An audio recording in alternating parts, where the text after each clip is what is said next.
telinganya bang panjang banget, tajam lagi. Ada tanduknya juga. Buntutnya itu panjang dan Kayak tombak gitu kayak ya? tombak betul. Ujung tombak. Kayak tombak betul. Kenapa ada kain kafan naik ke atas gitu kan? Pas ditarik malahan pocong segini.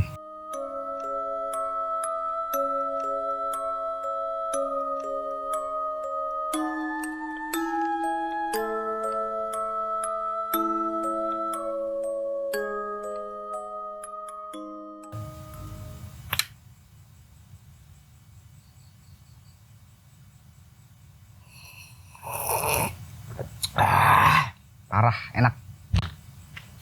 Assalamualaikum warahmatullahi wabarakatuh. Hai Sobat Kolor, apa kabar? Semoga dalam keadaan sehat dan selalu diberikan perlindungan dari wabah yang sedang melanda dunia saat ini. Di episode kali ini kita kedatangan narasumber yang merupakan teman lama saya. Dan beliau akan bercerita tentang masa lalunya di kampungnya sewaktu belum pindah ke Jakarta. Mau tahu keseruan ceritanya? Tonton terus videonya sampai habis. I welcome you di Kolor Melata.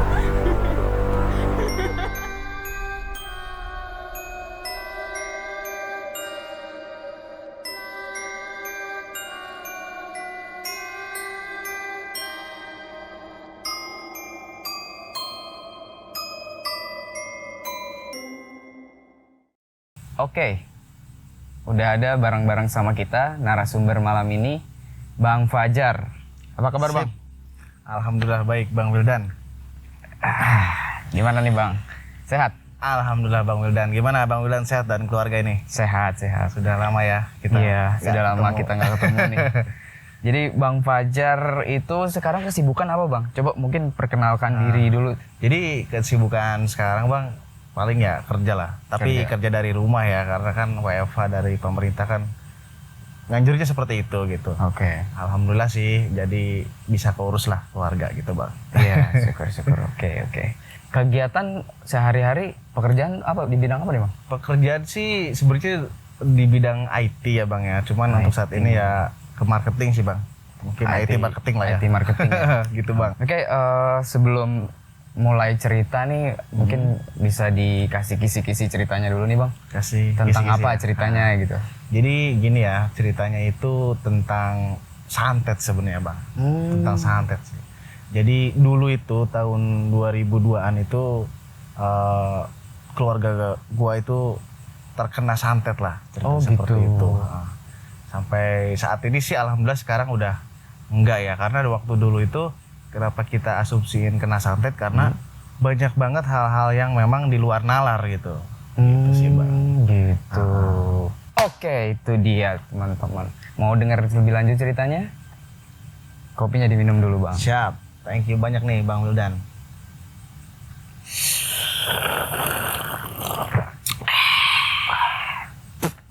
Wush, lagi. Ampas Bang. Enak. Oke Bang Fajar, silahkan dimulai ceritanya.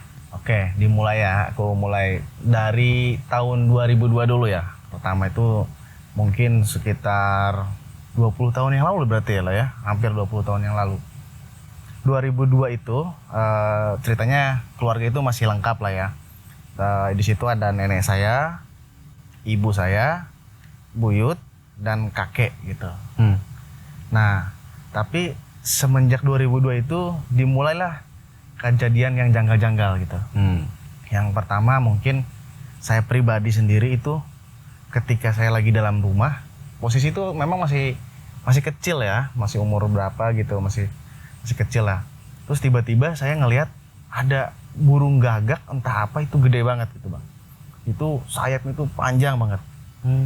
Dan itu nabrakin kelentrengan gitu. Dulu kan kalau di rumah ada yang semacam kelentrengan gitu tuh. Di pintu itu. Yang di pintu.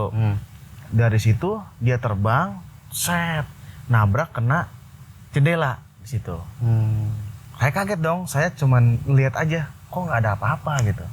Tapi orang lain yang di rumah itu, dia nggak tahu kejadian itu. Ketika aku ngomong sama mereka, dia nggak pada percaya. Ceritaku tuh nggak ada yang percaya gitu. Nah akhirnya di situ ya mereka cuek aja gitu ya.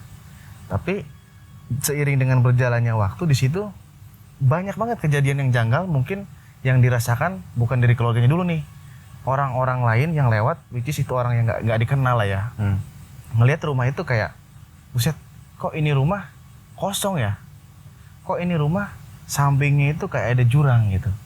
Nah, di situ tetangga baru ada yang ngomong, tadi ada orang yang bilang rumah ini kayaknya ada jurang gitu. Padahal nggak ada. Nggak ada jurang sama sekali. Tapi orang ngelihatnya ada jurang gitu. Bisa begitu ya. Nah, di situ kita masih oke lah.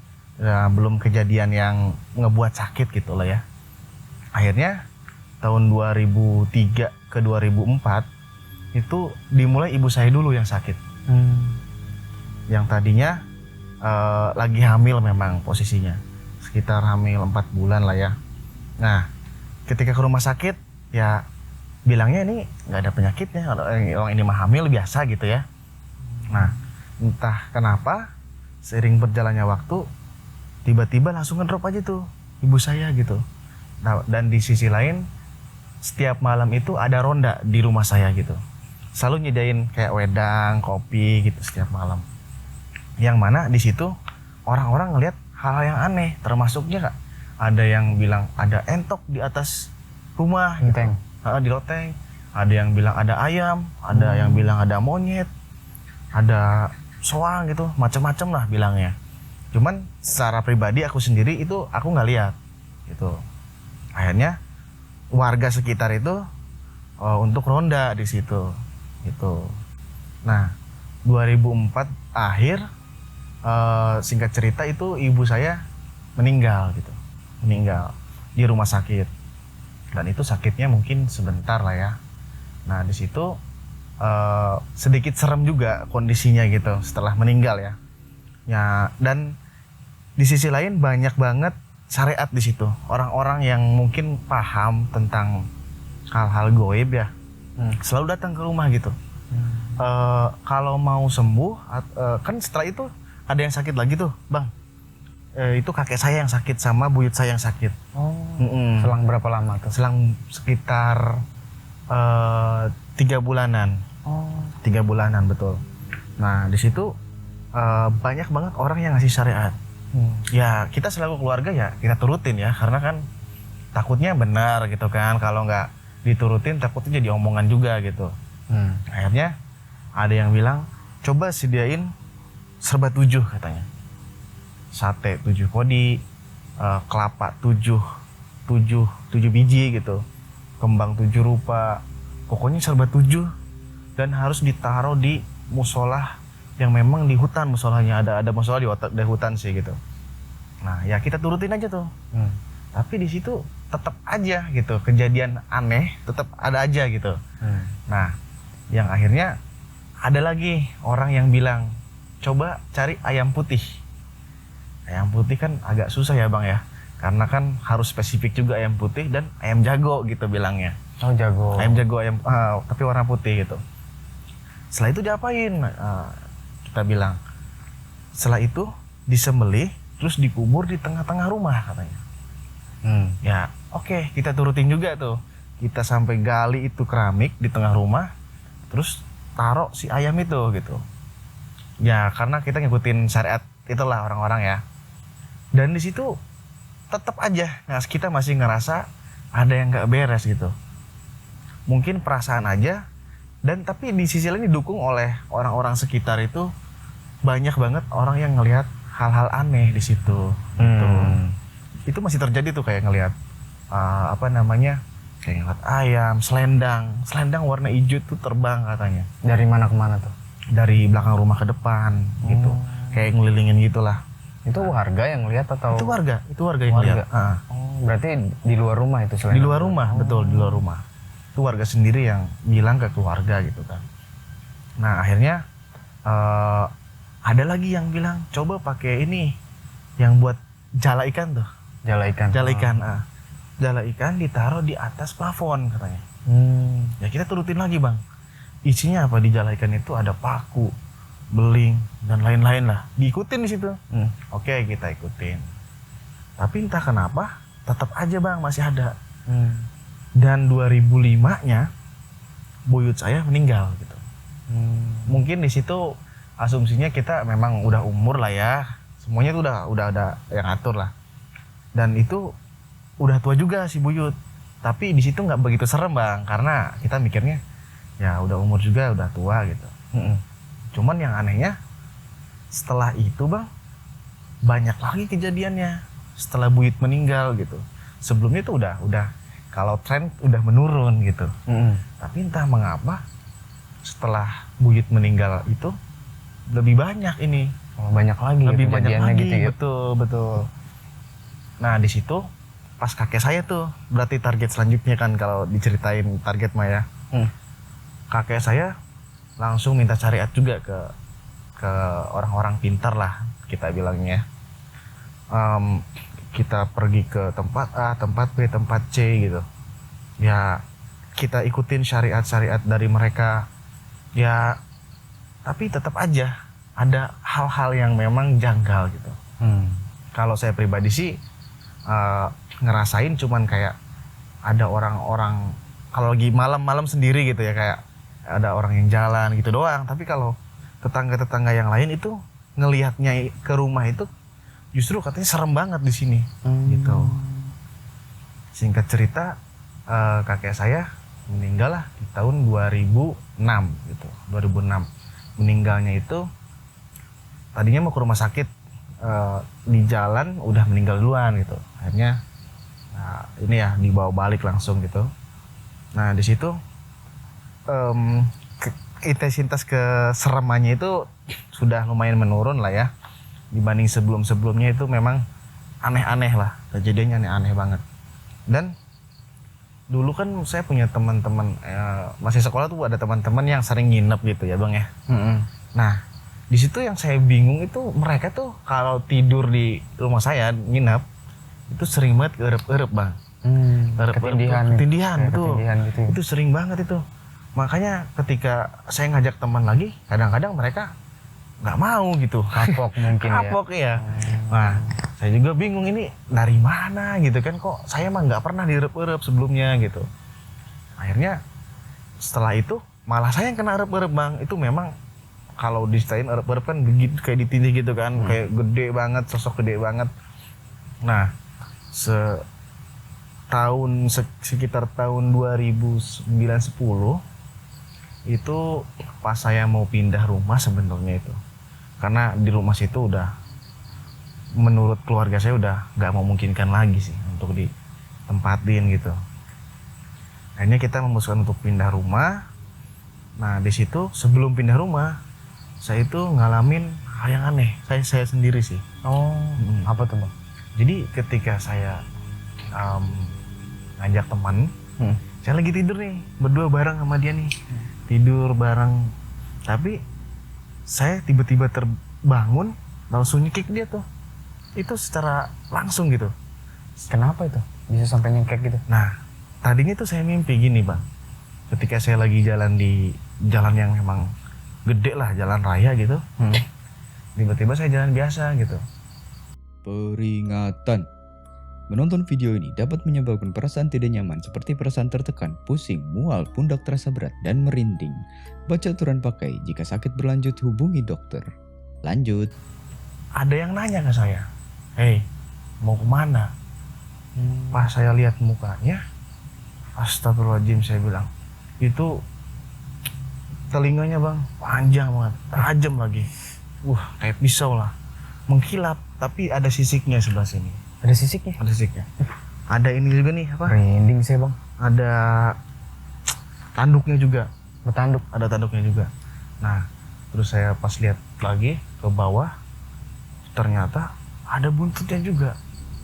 Buntutnya itu panjang dan ya bisa gini-gini, lancip juga gitu. Kayak pisau, memang pisau kayak itu, abis diasah gitu. Kayak tombak gitu. Kayak tombak, betul. Kayak tombak, betul. Pas lihat ke bawah kakinya, buset, itu kukunya bang, kayak pisau, kayak apa sih? X-Men lah, kayak X-Men gitu mungkin ya. Itu serem banget sih. Dan tiba-tiba dia nabrak saya. Saya udah nggak sadar tuh situ. Dan akhirnya nyekik teman saya di situ. Jadi Bang Fajar nyekik teman Bang Fajar itu dalam kondisi nggak sadar pada saat. Dalam kondisi nggak sadar pada saat itu. Oh. Akhirnya teman saya nyadarin, istighfar kata. Dan saya ucap astagfirullahaladzim, alhamdulillah udah sadar lagi. Cuman saya nggak bisa tidur lagi. Padahal itu sebelum subuh itu. Sebelum subuh sekitar 30 menit lagi mau subuh gitu. Iya. Dia suruh cerita, cuman kan saya nggak bisa cerita karena nggak tahu, kayak shock aja gitu. Shock. Akhirnya saya minta, coba kita cerita di luar aja, jangan di sini, aku bilang. Gitu. Akhirnya cerita di luar, dan itu juga saya minum teh manis dulu sebenarnya karena masih shock gitu. Iya. Disidain sama nenek, waktu itu masih ada nenek. Disidain dulu, suruh cerita. Saya ngomong seperti itu, mereka juga pada takut tuh. Karena emang dia ngerasain dicekiknya masalahnya gitu. Kalau cuma mimpi doang sih mungkin mereka, oh itu mah cuma mimpi gitu. Tapi ini real dicekiknya gitu. Akhirnya pada saat itu juga sesudah subuh, saya ke orang pinter, jadi itu kiai lah. Di situ saya suruh ceritain kronologisnya gimana gitu. Di situ. Nah, pas saya ceritain, dia nyaranin untuk ditulisin punggung saya nih Bang. Ditulisin pakai bahasa Arab. Cuman jujur saya nggak tahu itu apa tulisan di sini, terus maknanya apa nggak tahu waktu itu ya. Ditulisin. Nah, katanya harus mandi pakai air hangat, ditambah garam, tambah sereh. Gitu. Ya oke, aku turutin. Dan alhamdulillah setelahnya itu memang udah nggak ada gangguan lagi. Cuman kan saya bertanya-tanya nih ke si kiai itu, ini sebenarnya kenapa nih Pak gitu kan? Ini ada gangguan kata dia. Ada gangguan di mana maksudnya? Kenapa saya gitu kan? Nggak tahu, tiba-tiba nyerang aja katanya. Tiba-tiba nyerang aja. Oke deh, aku bilang. Tapi sementara ini aman nggak? Kan jadi takut ya Bang ya, karena takutnya bakalan kayak gitu lagi gitu. Akhirnya alhamdulillah udah enggak terserang lagi gitu.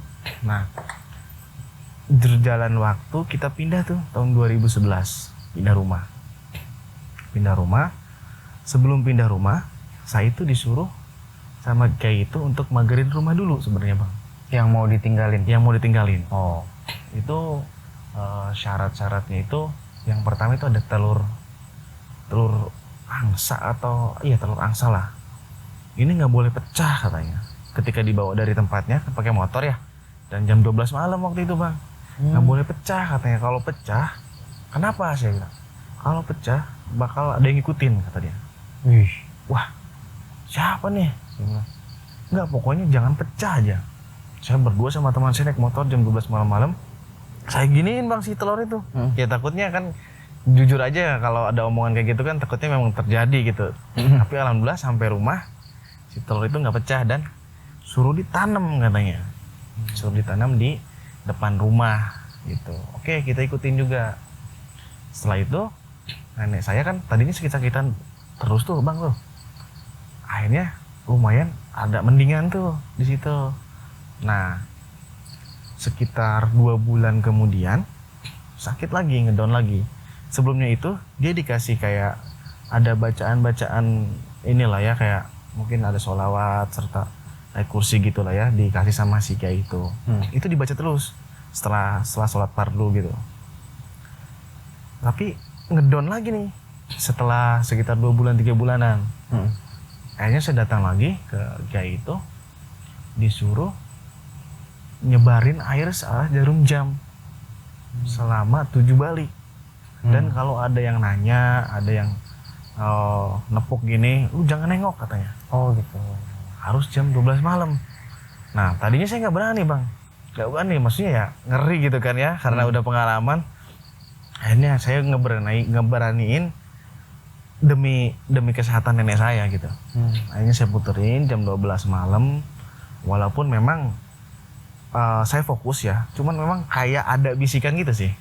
Kayak ada bisikan, ngapain lo? Kayak gini-gini gitu. Cuman ya balik lagi ke omongan kiai tadi, jangan dihirauin, jangan dijawab katanya. Aku tanya, kalau dijawab kenapa? Udah, lu nggak usah nanya katanya. Pokoknya ikutin aja omongan saya. Saya ikutin, saya puterin 7 kali.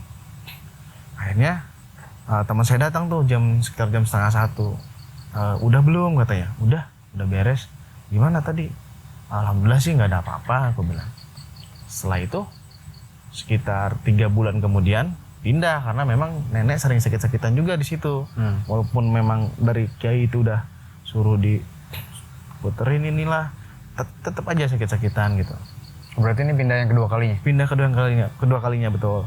Dan anehnya bang, nenek sakit ini ketika saya sering banget ke rumah sakit waktu itu dibilangnya nggak ada penyakitnya sama dokter. Dokternya sama yang meriksa? Atau? Beda-beda karena kalau kita ke dokter kan, kalau kata dokter A ini mah nggak ada penyakitnya. Iya. Kita penasaran dong, cari dokter lain. Dokter ini tetap sama jawabannya. Tapi ada yang bilang memang ini mah nih, karena gejalanya waktu itu kalau ada makanan masuk selalu dikeluarin lagi gitu. Oke, kita pindah 2011. Nenek tetap sakit-sakitan, tapi naik turun lah kondisinya gitu. Nah di situ 2013 kalau nggak salah ya, nenek tuh meninggal gitu. Oke, setelah meninggal itu tahun 2013 kan ada yang namanya, kalau di kita itu ada tahlilan ya bang ya. Tahlilan ada yang seminggu ya 40 hari gitu. Iya. Ketika tahlilan nenek ke 40 hari kan paman saya biasanya bawa ini, kan ada paman saya waktu itu ya, bawain air kembang ya buat ke makam gitu, karena kan habis tahlilan gitu. Sekalian ngebersihin makam buyut, pokoknya makam keluarga dibersihin gitu ya. Tiba-tiba itu nemu kayak semacam pocong gitu. Pocong, tapi kecil gitu, segini.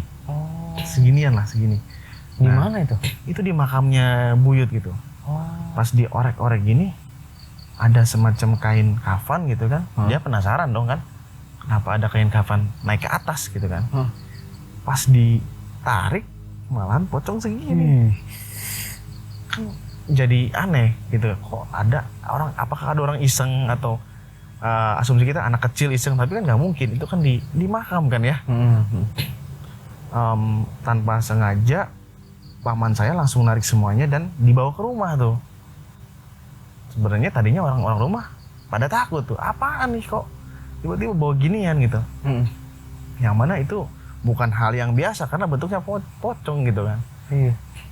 Kita tanya ke orang yang pinter lagi, katanya ini harus dibakar dan dibuang ke air yang mengalir katanya. Gitu. Terus dia dibacain ayat kursi lah minimal katanya. Tapi udah di inilah sama saya, kata orang yang pintar itu. Oke, kita ikutin juga. Kita bakar dulu. Setelah dibakar kan ternyata isinya tuh kayak tanah kuburan itu bang. Tanah. Kayak tanah kuburan. Nah di situ langsung dibungkus plastik, langsung dibuang ke aliran sungai yang ngalir gitu. Oke, di situ entah apa ya, ada orang yang suspek sebenarnya. Jadi gini, dari tahun 2002 sampai 2013 itu kita belum dapat jawaban sebenarnya. Ini kenapa kok sering sakit-sakitan dan sekeluarga gitu kan ya. Jadi kita juga kan sering minta ke orang pintar lah ya untuk mencari jawabannya. Barangkali ada sesuatu yang janggal gitu. Itu pas tahun-tahun 2002 sampai 2010 sih kita masih gelap, belum dapat jawaban. Apa nih, kenapa nih? Jawaban dari orang pintar tuh kayak, ini ada yang iseng, ini ada yang nanam, ini ada yang apa. Cuman kita nggak tahu nih orangnya siapa gitu. Di tahun 2013 sebelum nenek meninggal, itu kita ke dukun lagi, atau orang pintar lah ya. Jadi orang ini nyambat gitulah, kalau secara bahasa Sunda menyambat. Nyambat itu kayak mediumisasi gitu? Mediumisasi, betul. Oke. Mediumisasi. Nah, si orang yang di mediumisasi ini ngomong gini, ini kejadiannya orang dekat gitu. Orang dekat, tapi nggak dispesifikin namanya, cuman kayak kisi-kisinya aja nih orangnya seperti ini gitu. Oke. Terus tiba-tiba dia di keluarga kita langsung suspeknya si inilah, karena kan selama ini tingkah lakunya itu berbeda banget gitu, berbeda banget. Dan usut punya usut ke belakang lagi, ternyata ini soal harta warisan gitu Pak. Harta warisan yang memang yang belum diterima sama orang itu, yang akhirnya mungkin berbuat seperti itu gitu. Jadi memang ada akar permasalahannya juga ya. Di sisi lain kalau misalkan itu nggak ketemu si Buhul itu, katanya kata orang yang mediumisasi itu bisa sampai 7 turunan dia. Karena di makam buyut, jadi buyut terus katanya gitu. Akhirnya ya saya sendiri takut lah, karena kan masih keluarga gitu kan ya. Dan alhamdulillah banget ya, kalau saya terus baca-baca tuh Bang, apa sih pocong ini apaan sih gitu. Ternyata itu namanya Buhul gitu. Buhul yang mana itu menjadi media santet gitu. Alhamdulillah sih udah ketemu, dibakar, dan sampai saat ini sih udah nggak ada lagi gangguan-gangguan seperti itu. Walaupun memang kita udah jauh-jauhan lah ya, saudara itu udah keluar semua dari rumah itu. Dan sekarang juga rumahnya itu udah dibabat habis gitu, udah dirubohin. Yang anehnya juga saudara-saudara saya nggak ada yang mau tinggal di situ atau bikin rumah di situ, nggak ada yang mau, karena cerita-cerita sebelumnya memang seperti itu dari warga sekitar itu. Soalnya udah nyebar ke satu desa itu, udah pada tahu semua. Terkenal gitu. Ya, udah terkenal betul. Gitu sih Bang kalau ceritanya dari awal sampai akhir. Oke, gue ada beberapa pertanyaan sih ya, terutama terkait sama sosok yang ditemuin di mimpinya Mas Fajar. Ya. Gitu. Itu selain dia bertanya mau kemana, itu ada lagi nggak sih apa yang dia katakan, dia siapa atau dia dari mana gitu? Kalau dia mengatakan itu nggak ada, cuman dia nyebut salah satu nama. Saya nggak bisa sebutin lah namanya di sini. Cuman dia nyebutin nama itu. Nama siapa itu? Nama orang yang suspek. Oh gitu. Gini, Cuman betul. saya nggak aware gitu kan. Karena ya mungkin saudara gitu kan. Karena nggak aware gitu. Nyebutin sosok nama itu, terus nanya ke saya, kamu mau kemana? Di situ saya langsung ketabrak aja Bang, lagi jalan dia depan saya, tadinya di sebelah sini pindah ke sini, terus langsung ngadep ke sini, masuk ke sini, ibaratnya gitu. Udah nggak sadar lagi di situ. Itu apa? Kan tadi wajahnya sini sisikan ya. Sisikan di sini, Sisik. ininya panjang sampai sini. Apa? Panjang banget ya? Kayak pisau ininya, mengkilap di sininya. Tanduknya panjang kayak gini. Terus yang saya serem tuh sebenarnya dari buntutnya sih. Buntutnya itu dia bisa kemana-mana gitu. Semau dia lah, bisa dikontrol sama dia, dan kayak tombak ujungnya itu. Dia warna kulitnya sama kayak kita apa gimana? Enggak, dia bersisik sih Bang. Bersisik? Bersisik. Ke badan-badan? Ke badan-badan, betul, badan-badan. Dan kakinya itu yang paling serem si kaki sih. Itu pada kayak pisau, banyak banget gitu di situ. Kukunya gitu, kayak kukunya. pisau gitu? Betul. Wah itu serem banget sih pas saya di situ. Saya nggak bisa cerita langsung ke teman saya di situ gitu, karena nyeritainnya aja udah serem, merinding gitu di sini gitu. Akhirnya saya bilang nanti aja ceritanya gitu, karena ini baru pertama kali aku bilang. Selama itu baru pertama kali langsung ke sini gitu, langsung ke sini. Itu dulu aja aku nggak sadar sih Bang, nyakit temanku itu nggak sadar. Kalau sadar mah ngapain kan ya, nyakit teman orang lagi nginep di situ kan. Tiba-tiba saya cekek aja, itu lumayan keras katanya. Terus dia langsung bangun gini, langsung ditepuk saya, kirain dia bercanda saya tuh. Terus dia bilang, kok ini nggak bercanda katanya, ini istighfar. Sampai bangun semua di situ. Keluarga saya kebetulan cuma ada nenek ya, itu sampai bangun, bikinin teh manis, itu baru bisa cerita di depan, tapi ya nggak di kamar, karena ngerasa di kamar itu kayak ada, wah masih ada apa gitu, agak berat sih di sininya gitu. Di pundak. Di pundak. Terus menurut si temannya yang dicekek itu, Bang Fajar itu melek atau merem tuh posisinya pada saat nyekek itu? Posisinya katanya melek, melotot katanya. Melotot. Tapi Bang Fajar sendiri nggak sadar? Nggak sadar gitu. Jadi mungkin mirip-mirip dengan kesurupan mungkin ya? Iya sih mungkin Bang, karena memang saya nggak sadar sama sekali di situ. Iya. Heeh. Mengerikan sih Bang kalau memang ada sosok seperti itu, buset. Itu nggak bisa dibayangin kayak misalkan karakter kartun atau apa itu sulit dibayangin sih. Iya. Terus selain itu apalagi tuh yang disampaikan sama Pak Kiai itu? Sama Pak Kiai. Kalau Pak Kiai sih lebih ke ini ya, ngefix gimana caranya nutupin semuanya dulu gitu tadinya. Cuman memang si Pak Kiai juga sibuk mungkin ya. Jadi dia kadang-kadang sebulan sekali gitu ke tempatku. Pas dilihat, oke, bulan kemarin saya udah pagar nih sebenarnya, dia bilang gitu. Cuman entah kenapa kok ada yang bolong lagi katanya. Ibaratnya pagar, terus ada yang bolong, si bolong ini tambah gede, akhirnya kebuka lagi tuh si pagarnya. Dia bilang seperti itu. Ini dia nyarinya cuman tolong baca ini jangan berhenti. Udah ngomong ke nenek aku kan, Nek tolong jangan berhenti. Cuman kan kondisi nenek kan kalau lagi sakit kan agak susah ya Bang ya, makan aja susah, apalagi baca kayak gini kan. Nah di situ tuh katanya mulai masuk laginya gitu. Jadi kayak ngelemahin dulu nih gimana caranya bisa masuk gitu sih. Pada saat itu yang ada di rumah itu, yang tinggal di rumah itu cuman Bang Fajar sama almarhum nenek, betul, berdua aja. Semenjak kakek, ibu sama buyut meninggal cuman berdua aja dari tahun 2005-2006 gitu. Dan di situ sebenarnya saya ngalamin kejadian aneh ya, mungkin kalau suara-suara itu udah biasa. Ya, suara kunti itu sebenarnya banyak di situ gitu. Sering. Cuman itu kan nggak ngeganggu ya. Kalau saya berpikirnya situ nggak ngeganggu, saya juga nggak ngeganggu gitu kan. Bagi saya itu ngeganggu itu. Berarti Bang Fajar ini karena terlalu sering udah kebal ya. Udah dibilang sih udah kebal Bang, karena sama KPG itu. Ketika lagi main aja, lagi nongkrong gitu misalkan sama teman-teman, itu dia ngetawain gitu. Kadang-kadang dekat, tiba-tiba jauh suaranya, deket lagi. Ya kadang-kadang ada yang lari gitu kan. Kalau kita ya udah masing-masing aja lah gitu kan ya, karena kita gak ganggu, situ juga harusnya nggak ganggu gitu aja. Alhamdulillah sih kalau Kunti mah nggak ngeganggu sih sebenarnya menurut saya. Tapi orang beda-beda sih.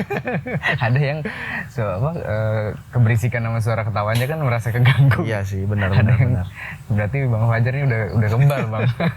Kalau orang lain mungkin, kalau sobat kolor nggak tahu nih, kalau ada yang nggak merasa keganggu juga boleh komen ya. Gitu. Ada pesan-pesan terakhir Bang sebelum kita menutup cerita kali ini? Oke, jadi sebenarnya kan ini kan isunya itu berawal dari masalah keluarga ya Bang ya. Iya. Yang mana masalahnya itu hal sepele, mungkin warisan lah ya. Menurut saya sebagai sesama saudara gitu, janganlah kita sampai main-main hal goib seperti itu. Karena kan bisa merugikan semuanya gitu. Bukan dianya aja, semuanya gitu. Iya. Semuanya, entah itu tetangga juga kan ngerasa keganggu ya, ada hal aneh gitu kan. Akhirnya ya jadinya susah semua gitu. Kalaupun memang bisa didiskusikan dulu, ya diskusikan dulu lah tentang masalah warisan kayak gitulah.